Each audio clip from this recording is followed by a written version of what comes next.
We said that the rainfall season has already started in some places. The western parts of the country, we are already receiving rainfall, and that will continue into the season with a likelihood of ending around June. There are other places that have not received the onset yet and will receive from the end of March going into April. What I've probably not stated here is that the peak of the season is April. Just as we had in the short rains, October, November, December, the peak was November. In this season, the peak is expected to be April. And that as far as that is concerned, there is no departure from what we have on record as normal. And so we expect that the rainfall will continue where it is already being experienced in places like mainly the western parts of Kenya. That will continue.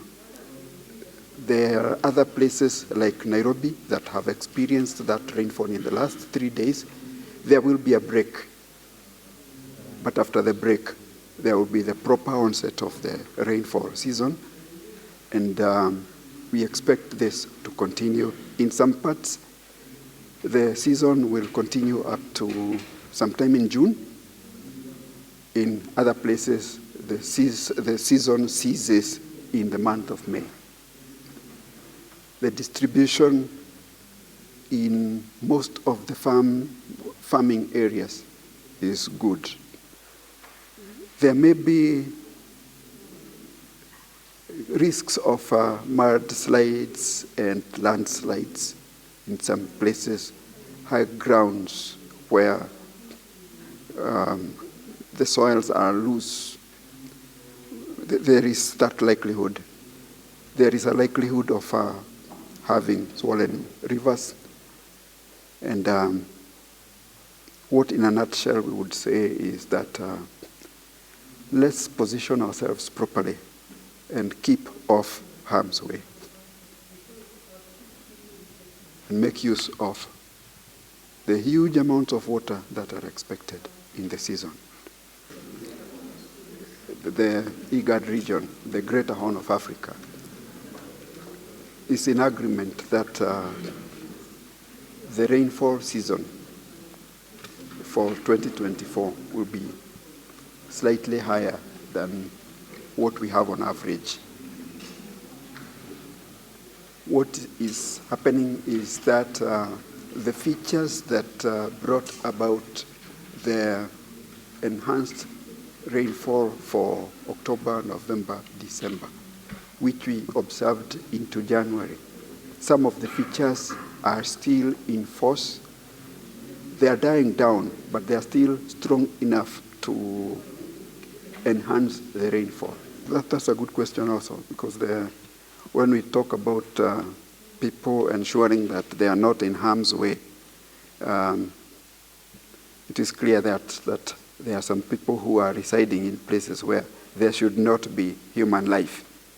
And if such populations can be assisted to relocate, even if it is just temporarily, it would be the thing to do.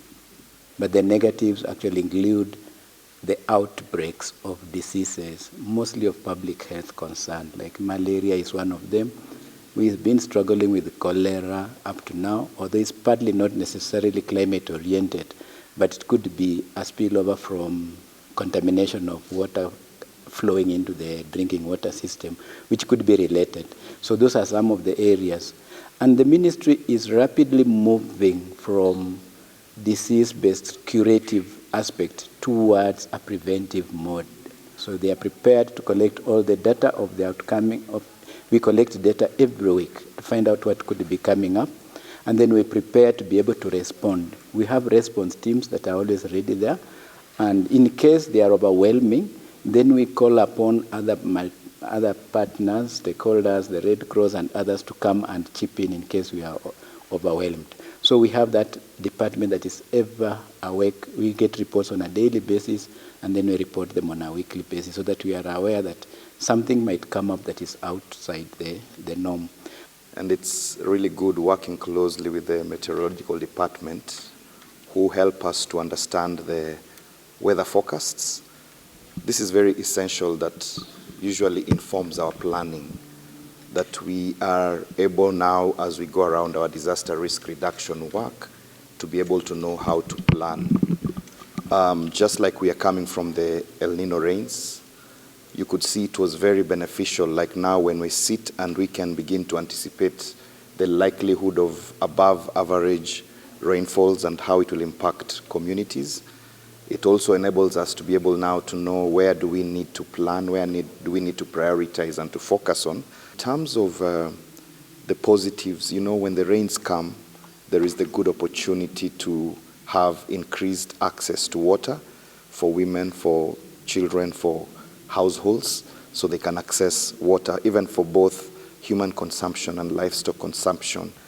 The initial impacts we begin to see where there is excess rains is a water runoff that leads to flooding, destruction of domestic shelter that now leads to displacement, or what we may call flood-induced displacements.